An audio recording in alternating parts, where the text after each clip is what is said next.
लिपि का उद्भव और विकास।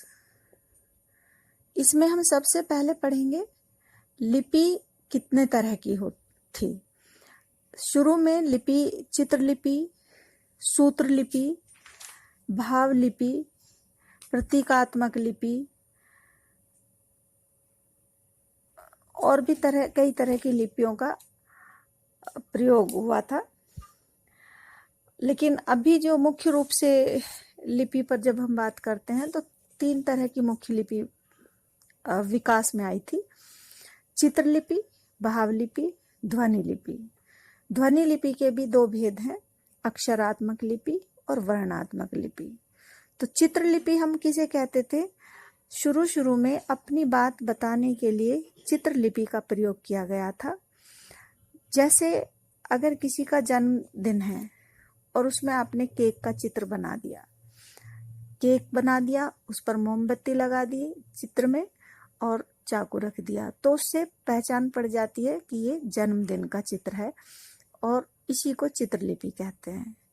लेकिन भावलिपि, जब चित्रों में कुछ भाव भी अंकित कर दिए जाते हैं तो वह भावलिपि हो जाती है।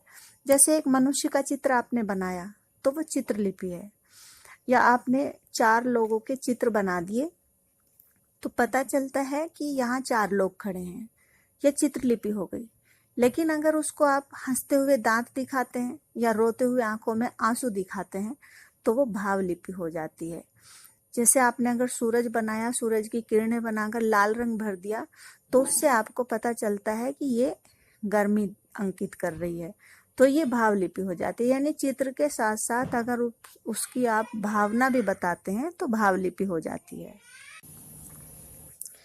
भावलिपि उसे कहते हैं जिसमें चित्रों के साथ साथ भाव भी भर दिए जाते हैं। यानी किसी चीज का चित्र बनाएं और उसमें किसी भाव को भी व्यक्त कर दिया जाए। जैसे कि अगर 4 लोगों का चित्र एक साथ बनाया तो उससे पता चलता है कि ये 4 लोग एक साथ खड़े हैं।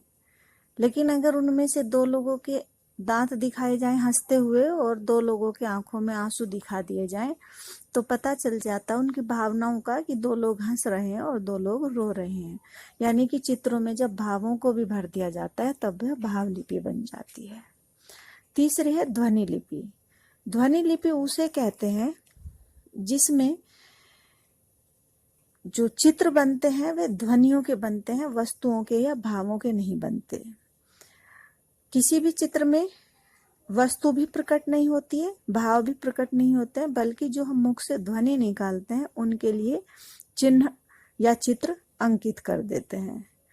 जो ये ध्वनि प्रकट करने वाले, ध्वनि को रूपायित करने वाले ध्वनि चिन्ह होते हैं, यही वास्तव में वास्तविक लिपि कही जा सकती है। विकास की दृष्टि से ध्वनि मूलक लिपि ही पूर्ण लिपि है, क्योंकि इसके द्वारा लिपि का वास्तविक रूप हमारे सामने आया है। इसके द्वारा हम किसी भाव या किसी वस्तु का नाम सुगमता से लिख सकते हैं। ध्वनि लिपि का विकास सबसे पहले हम सिंधु घाटी की सभ्यता में सिंधु घाटी की लिपि में देखते हैं, जिसमें चित्रों के साथ साथ अक्षरों का भी हमें पता चलता है कि उसमें अक्षर भी थे। ध्वनि लिपि 2 तरह की मानी गई है, एक अक्षरात्मक लिपि और एक वर्णात्मक लिपि। अक्षरात्मक लिपि हम उसको कहते हैं जिसमें एक ध्वनि के साथ साथ कई ध्वनियां समा जाती हैं और जो ध्वनि मुंह से निकलती है वही लिपि का चिन्ह अंकित करती है। जैसे देवनागरी लिपि को हम अक्षरात्मक लिपि कह सकते हैं, क्योंकि इसमें कई ध्वनि चिन्ह एक जगह होते हैं। जैसे कि अगर हम का बोलते हैं तो का में एक व्यंजन का और एक स्वर आ, 2 ध्वनियां उसमें रहती हैं।